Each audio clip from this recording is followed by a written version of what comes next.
Digital arrest, करोड़ों का fraud. राजधानी दिल्ली में डिजिटल फ्रॉड का चौंकाने वाला मामला सामने आया है। दक्षिण दिल्ली के ग्रेटर कैलाश 2 में रहने वाले 77 वर्षीय एनआरआई दंपति से साइबर ठगों ने 14.5 करोड़ रुपए की ठगी की। पीड़ित दंपति को झूठे TRAI अधिकारी और नकली IPS पुलिस के माध्यम से डिजिटल अरेस्ट में फंसाया गया। साइबर ठगों ने 16 दिनों तक डर और धमकी देकर उनके बैंक खातों से बार बार पैसे ट्रांसफर करवाए। दक्षिण दिल्ली के DCP अंकित चौहान ने बताया कि इस मामले में साइबर क्राइम टीम जांच कर रही है और पैसे रिकवर करने के प्रयास लगातार किए जा रहे हैं। पीड़ित दंपति ने पुलिस और साइबर हेल्पलाइन को शिकायत दर्ज कराई है। साइबर ठगों का शिकार हुई पीड़िता इंदिरा तनेजा और उनके पति ओम तनेजा के मुताबिक 24 दिसंबर 2025 को उन्हें खुद को TRAI अधिकारी बताने वाले शख्स का फोन आया। कॉलर ने आरोप लगाया कि उनके मोबाइल नंबर का इस्तेमाल आपत्तिजनक कॉल्स और मनी लॉन्ड्रिंग में किया गया। इसके बाद कॉल को कथित तौर पर मुंबई के कोलाबा पुलिस स्टेशन से जोड़ा, जहां एक फर्जी IPS अधिकारी ने गिरफ्तारी की धमकी दी और बैंक खातों के वेरिफिकेशन के नाम पर पैसे ट्रांसफर करने को कहा गया। इसके बाद पीड़ित दंपति डर गए क्योंकि साइबर ठग उन्हें डिजिटल अरेस्ट कर लगातार उन्हें अपनी बातों में उलझा रहे थे। उन्हें यहां तक कहा गया कि आपका एक कदम देश के सबसे बड़े सिक्योरिटी एजेंसीज को खतरा हो सकता है। तो किस तरीके से देखिए, बुजुर्ग दंपति से 14.5 करोड़ रुपए डिजिटल अरेस्ट करके इनसे ठगा गया। हालांकि फिलहाल इसको लेकर के जांच जारी है।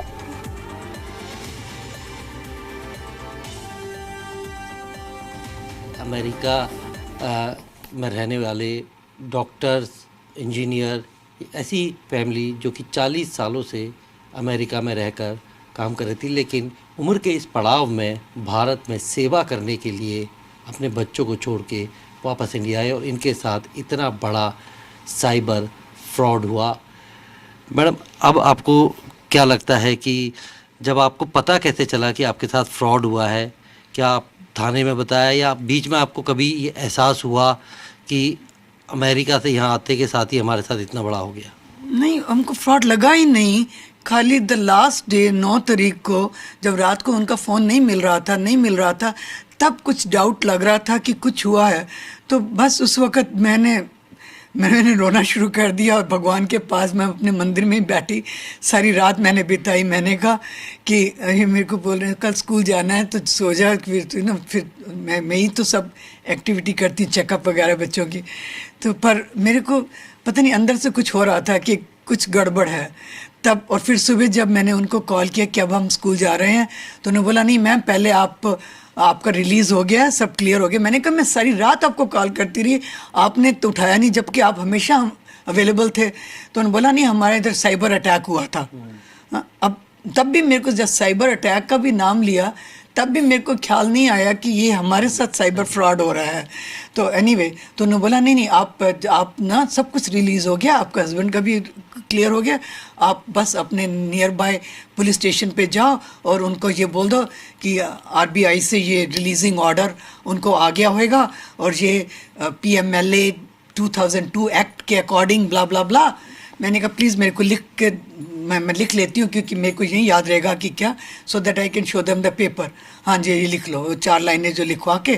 तो उनका अभी स्कूल नहीं जाओ पहले जो वो। तो मैंने अपने आप से सोचा कि भगवान ने मेरा ये तो सुन लिया, नहीं तो हम आराम से बैठे रहते कि RBI अपने आप भेजता रिफ़ंड करता रहेगा ये पैसा। तो पता नहीं, आप पुलिस के पास भी नहीं जाते? पुलिस के पास भी नहीं जाना था क्योंकि पुलिस ने कह दिया अब रिलीज हो गया, अब क्लियर हो गया। कोई कारण भी नहीं था कि हम पुलिस के पास जाते। अच्छा, पुलिस, और जब थाने में गए हैं आप, तो वहां से आपको पता चला है कि आपके साथ फ्रॉड हुआ है? हाँ, जब थाने में गए और जब SHO के साथ बात करवाई, तो उस वक्त जो पुलिसमैन जो हमेशा SS से भेजता रहता था, ये करता वो करता, इतना करो इतना करो, तो वो उसकी DP डिसअपियर हो गई। और एक और बंदा वो वीडियो कॉल से, आई थिंक वीडियो कॉल से ऑडियो कॉल हो गई कि पता नहीं, वो जो बंदा जो आया उसकी मैंने कभी सुना नहीं था और इतना एब्यूसिव था। उसने एसएचओ की गालियां दी, इतना बकवास। और वो उसको बोल रहा है कि इसको इनको मनी इनका रिलीज़ कर दो, इनका मनी। कहते कौन हो तुम, क्या बकवास कर रहे हो, कौन सा मनी रिलीज़ करूं, क्या तुमने किया इनके साथ? हाँ, तो मैंने, वो बोलती है मैम ये फ्रॉड हुआ है आपके साथ। जब उसने ये बोला ना फ्रॉड हुआ, तो उसने जो डीपी वाला जो था जो इनके साथ कनेक्टेड था, मैं तो भागी हुई थी पुलिस स्टेशन। इनको बोलता है, अपनी वाइफ को बोला वापस आ जाए, इतनी देर क्यों लग रही है? हाँ, तो इतने में वो जो दूसरा बंदा आया उसने, तो मैंने उसको बोला, उसने बोला ma'am cut off the phone. तो मैंने उस बंदे को बोला, मैंने कहा आप कौन है, आपसे तो मेरी कभी बात ही नहीं हुई है, आप कौन हैं? तो कहते हैं इनसे पैसा लो, इनसे पैसे ले लो ना। मैंने कहा डीके गुप्ता कहाँ गए? हाँ, वो मर गया, वो उसका एक्सीडेंट हो गया, उसका कत्ल हो गया, ये हो गया, वो हो गया। मैंने कहा अभी तो उनसे बात हो रही थी। तो तब नेचुरली उसने एसएचओ ने बोल दिया कि आपके साथ, तो वो बंदा बोल रहा है उसका कत्ल हो गया, मर गया, और मेरे साथ बात कर रहा है, और अभी वो बोल रही है कि फ्रॉड हुआ है। तब the help fell on my head. तब मैंने इनको ड्राइवर को बोला, राजीव जाके सर और वो फाइल, जिस फाइल में सारे पेपर्स हैं, वो दोनों चीज़ दोनों को लेके आप फाइल बनाई। तो इस तरीके से ये एनआरआई दंपति जो कि अमेरिका से आए थे, इनको 24 दिसंबर से लेकर 9 जनवरी तक डिजिटल अरेस्ट किया गया और करीब 7 से 8 बार अलग अलग अकाउंट में 14 करोड़ 85 लाख रुपए ट्रांसफ़र कराए। इस दौरान इस फैमिली को बिल्कुल भी ये यकीन नहीं हुआ कि उनके साथ फ्रॉड हो रहा है। उनको डराया, धमकाया और बड़े प्यार से इनकी मदद करने के नाम पर इनसे ये सारी ठगी की। अब इस पूरे मामले की जांच पुलिस कर रही है और यही उम्मीद की जा रही है कि जो पैसा गया है वो फ्रीज़ हो जाए और वापस इस फैमिली को मिले।